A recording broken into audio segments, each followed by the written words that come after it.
Hi everybody, I'm Bree the Plant Lady, checking in with another weekly garden tour, this time featuring everything that's growing in my backyard. Now, I was just about to start cleaning the pool when I realized I've got two leopard frogs hanging out on the edge, scoping insects. So I've decided to leave them alone, but I think here is a great place to start. So let me turn the camera around. All right, so they almost look like leaves.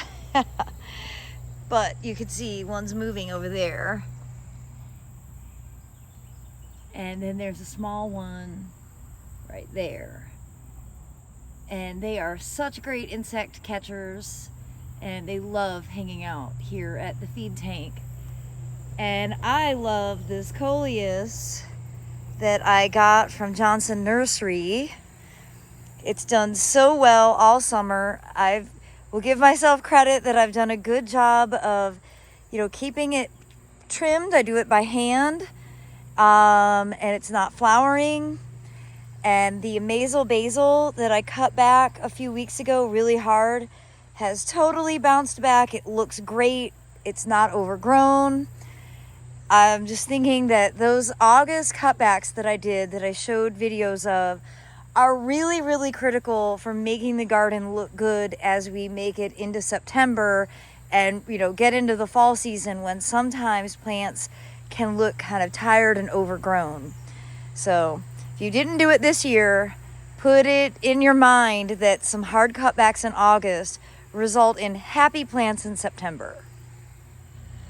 Now this border over here, filled with zinnias, and the butterflies are loving it.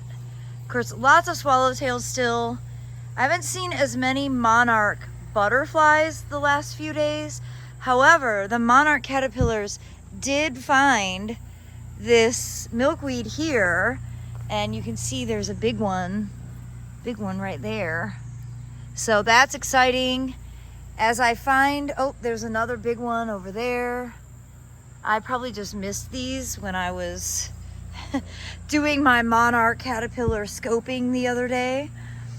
But I'm really pleased with how this bed came out. The addition of the zinnias is really what makes it so special. And I've got to say, I really, really am keen on this zinnia.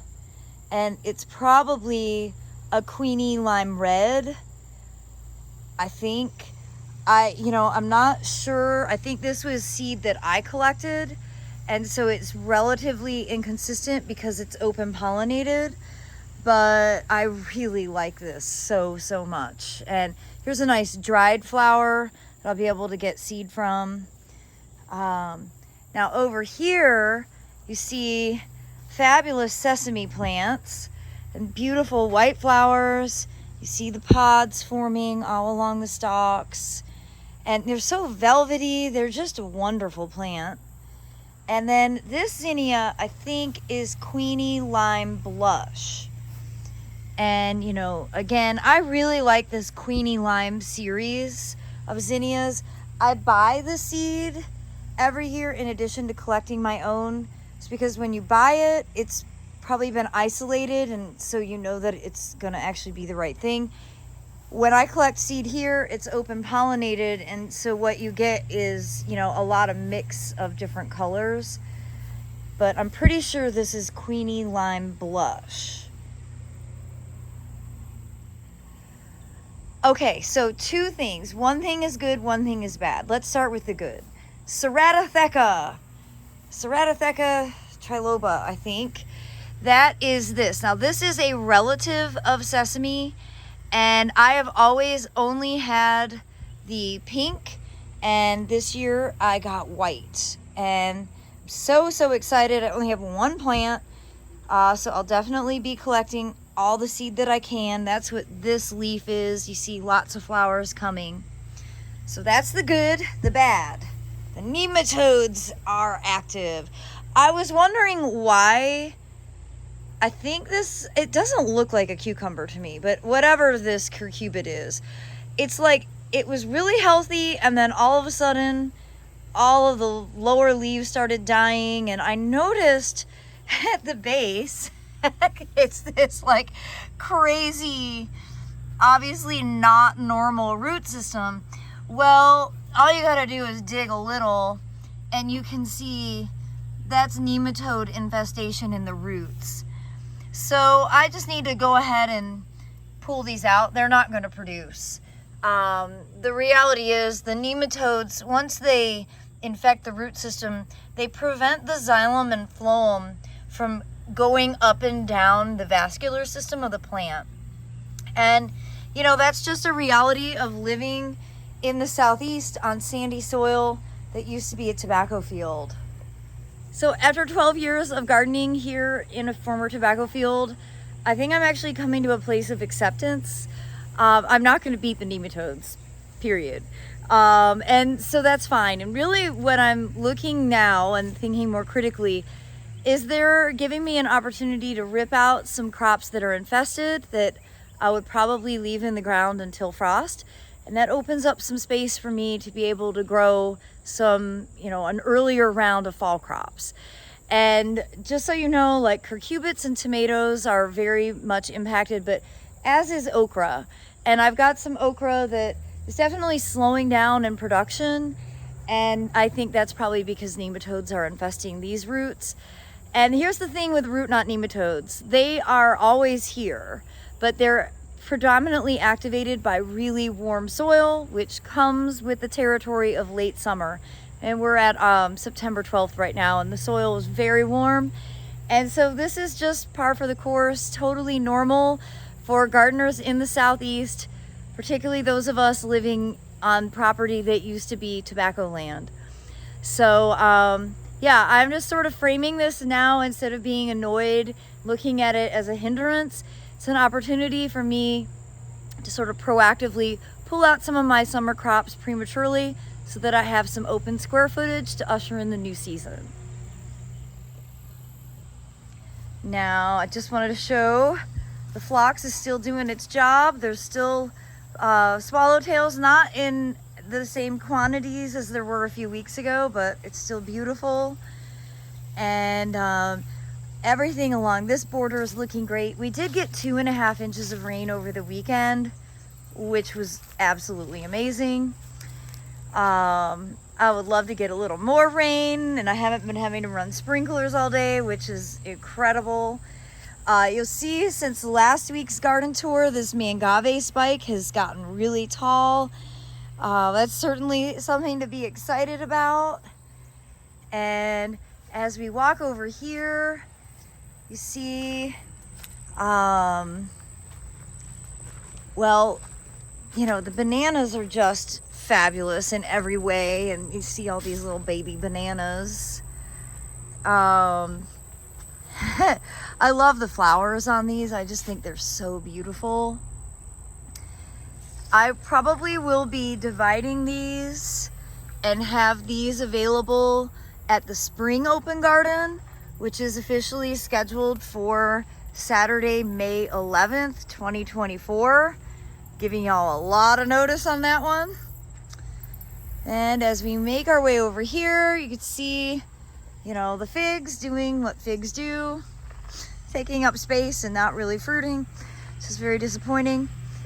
More raspberries are coming, and I moved some monarch caterpillars to this Asclepias because they ate all the foliage on the other one, and they are happily munching down. You can see without hesitation. I moved them here like 2 hours ago, and they've already eaten large quantities.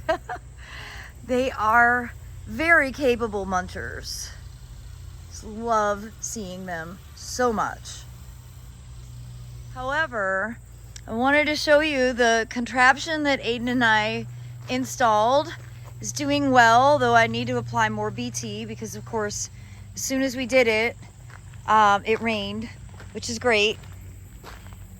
But the remay is definitely helping shade the plants from the direct sun, and in theory it's going to help to a degree with keeping the pests off, but the BT is really the important component there. And you could see there's some holes and stuff, so I have to reapply today.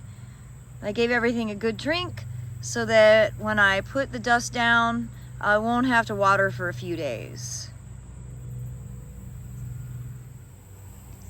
And I mentioned okra up by the feed tank having nematodes.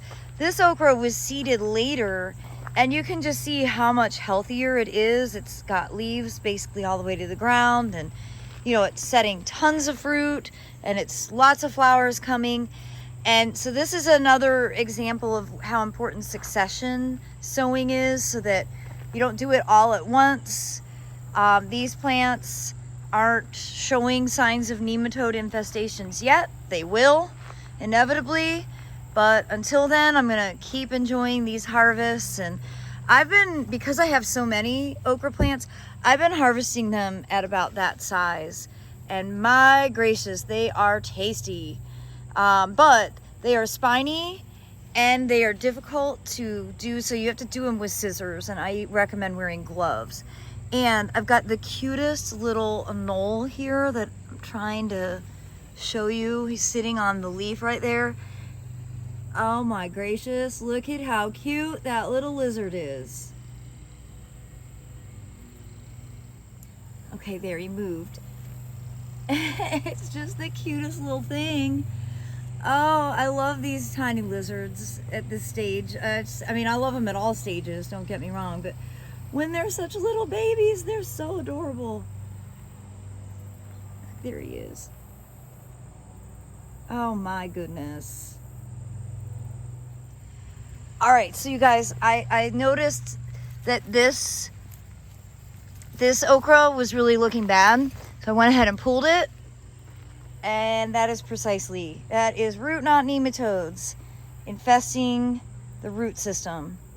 So it's starting in this bed as well, but right now all of these plants still look really happy and healthy. But that's precisely what root knot nematodes do to a root system. This obviously is okra, but it's basically what it looks like on all plants. Well, since I'm ripping out plants, I might as well do this on camera for you guys, because, you know, well, it broke, but you see, it's a funky root system for sure. And interestingly enough, look, even the buckwheat has nematodes in it. Isn't that amazing? I've never noticed it on buckwheat, but there you have it. Sorry, I can't get it to focus better, but there's what root knot nematodes will do to an otherwise healthy root system. These plants were really beautiful, but I should have known. It was about 10 days ago when the foliage really started to collapse, and yeah, it totally makes sense. So it's all right. I so desperately want this arch to be covered, but it just doesn't seem to want to be covered. I'm gonna try and train the sweet potato vines up, and it certainly won't be covered for the fall open garden, but I'm gonna give it a try. Do some renovations in this bed. Well, speaking of renovations, I got ambitious a few days ago, and I started taking on this bed, and I basically was just ripping out buckwheat that had, you know, it was just, I sowed too much buckwheat. I'll acknowledge that. Buckwheat is already germinating, by the way, just so you see. Like, there's a whole new round. I'm hoping to go ahead and seed this with some fall stuff. But I already have some succession planting happening without me even being involved. I still have this part of the bed to do, so I'm going to make a video about that and then share what seeds I'm going to do. And I've been debating about these squash. You know, they're not really producing much. I've got one nice fruit there. And I don't know, I might end up just like literally doing this, move them back into the bed, out of the lawn. But knowing that, you know, we've got a lot of insects on them, I don't know, I might just rip off the band-aid. They're ugly. I might just pull them out. I'd like to have this bed looking nice for the open garden, and I don't like how it looks right now. And to be honest, though I'm not a lover of mulch, if I get this reseeded and I mulch it, it would at least look neat and tidy and purposeful. And I don't think that it looks neat, tidy, or purposeful right now. So this is what I'm gonna do tonight. Very exciting evening at my garden in Fuquay. And I do want to show you, because I have been systematically going through the garden, doing some cleanup, some seeding, really to test for germination, and getting things mulched. So I got this area cleaned. This is the Cubby Brewster Memorial Garden. This cubby is actually buried right there where I have this brand new I love my cat marker. And so I want to make this garden look better. I definitely will be doing, huge renovation over here, but probably waiting until November to do that, because I'm going to be gone most of October. And so I don't want to take on projects that aren't sustainable. But you can see this walkway was basically impassable till I started clearing, and it does look better clear. That's sort of crazy to say, but it's true. Well, I wanted to show you all the pumpkin patch. It's wild and crazy, and the insect damage is definitely making things not look as great. It's organic. I don't know what else to say. But the zinnias help. They make it look better. And I'm thrilled to see, such great seed pods on. This is a black seeded sesame. It's here. And I love this celosia, and so do pollinators. So I'd like to incorporate more of that next year. And the buckskin, which was a trial plant, is about finished. You can see the vine is pretty well dead, but I'm really happy that I got 3 pumpkins off of it. So 1, 2, but then I found a 3rd tucked in here. And I should probably bring it forward so that it isn't totally hidden. There we go. And I think those will be pretty to have on display, but also should be delicious to eat. So at least I've got 3 pumpkins in the pumpkin patch. I know there are some Seminole pumpkins in here, and those should start setting fruit soon. So hopefully I'll have more. And I do have one big butternut squash there, so that's exciting. But it would look better if the squash bugs weren't decimating the foliage, not gonna lie, but I'm not gonna spray either, so there you have it. And along this side of the property border, you can see that the lime is really doing great. And I have been harvesting so many tomatoes from these pots. Remember, these pots are filled with veggie mix. And though the tomatoes don't necessarily look pretty, they are very productive. And of course, the Treasure Island sweet potatoes are growing through, and then pumpkins are, coming from the other side. And actually, this isn't a pumpkin. This is that butternut squash. See, there's a little fruit there coming. So that's exciting. And I am just over the moon. This arch is covered. This is what I want all the arches to look like. But at least I have 1 out of 3. And these birdhouse gourds bring me an outrageous amount of joy and happiness. They are just so cool. And every year I have really good intentions to actually make little birdhouses out of them. I don't exactly have the right place to dry them, but maybe this is the year that I'm going to figure it out. You never know. But I really love this vignette. And, you know, the persimmons that are still left are doing well. They're starting to mature. Probably another month before the fruit is ready to be harvested. But this is what the arches are supposed to look like. Well, just to show you guys, I have been mulching. Everything looks so much better with mulch.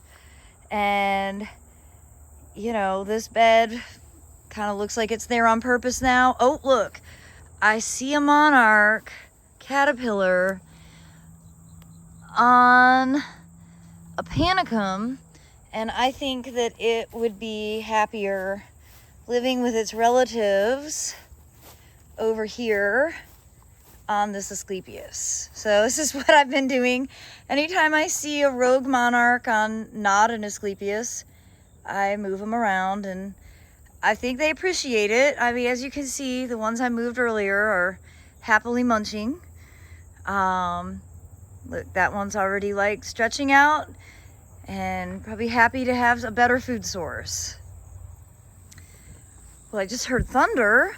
I wasn't anticipating a thunderstorm this early, but I'll take it, even though I was about to get busy in the garden. I did want to show you the edge of the woods because I've got more Lycoris radiata bursting out of the ground in bloom. They are so beautiful, aptly named the hurricane lily. They appreciate rain, period. They appreciate moist soil, and that's what stimulates them to come out of the ground and grow. And you see, I transplanted all that Gina, and I cut it back, and hopefully it'll come back. I don't know. The stalks are pretty dead, but we'll see. I'd love to have this area filled with phlox next year. I think that would be really, really epic. And the invasive colocasia black runner continues to emerge, and I just keep pulling them out as best I can. I failed on that one. So I'm just trying to keep up with that. I see more kind of sprouting up all around. So that is definitely an ongoing project, not a one and done. And back here into the woods, I haven't actually gotten anything accomplished back here. I do need to pull out some things that are clearly dead. You know, these native azaleas didn't love it. They are alive. They're actually not dead. They are alive, but I think they would benefit from being moved deeper down where it's wetter. I have a lot of weeding to do in here. I'd like to get this mulched. I don't know if I'm going to realistically get any of this done in time for open garden. So, you know, don't be too judgy. You know, obviously we want people to walk back here and see the space. But, you know, my real aim is to wrangle this when it gets a bit cooler. I'm a little paranoid of coming across snakes, even though it's so open now. I would be able to have some notice before I saw them. But yeah, I'd rather take this on when there's less mosquitoes and in cooler weather when I can have pants and long sleeves, because there's a ton of poison ivy. And if I start messing around back here now, I'm just destined to, well, I'm destined to be uncomfortable for a while. So it's kind of giving that as my excuse for why I haven't done more. And last but not least, the fire pit area. You know, this has been the most beautiful spot in the garden the whole year. And it's nice because it really is a room. Like you enter, there's walls. All of that's really important with garden design, and I should do a better job of creating more rooms throughout the garden. The early girl keeps on chugging.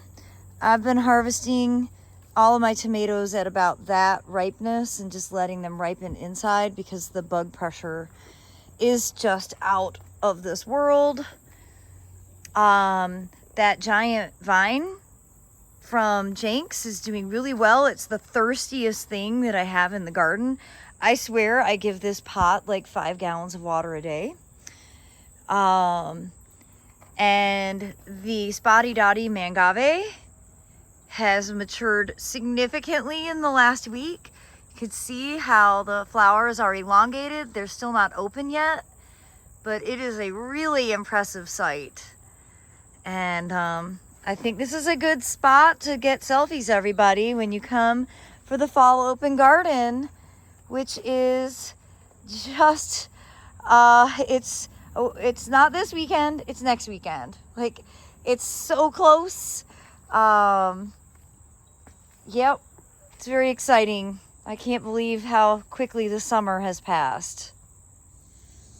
And some exciting news about Fall Open Garden. We are going to have a very special local artist, Ellie Flow Art, will be here in the afternoon. She's going to be doing face painting and henna. I am super excited to have her here. Her face painting is like, it's so beautiful. Yeah, it's not like what I would create. So I hope that you will help support her and, you know, plan to bring your families. It is a very family friendly event.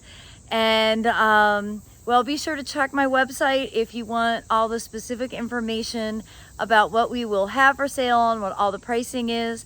And remember, if you're coming and you really are here to like buy something specific, I would recommend coming at noon, just because, well, supplies are limited and you want the best selection. Yeah, come when we open.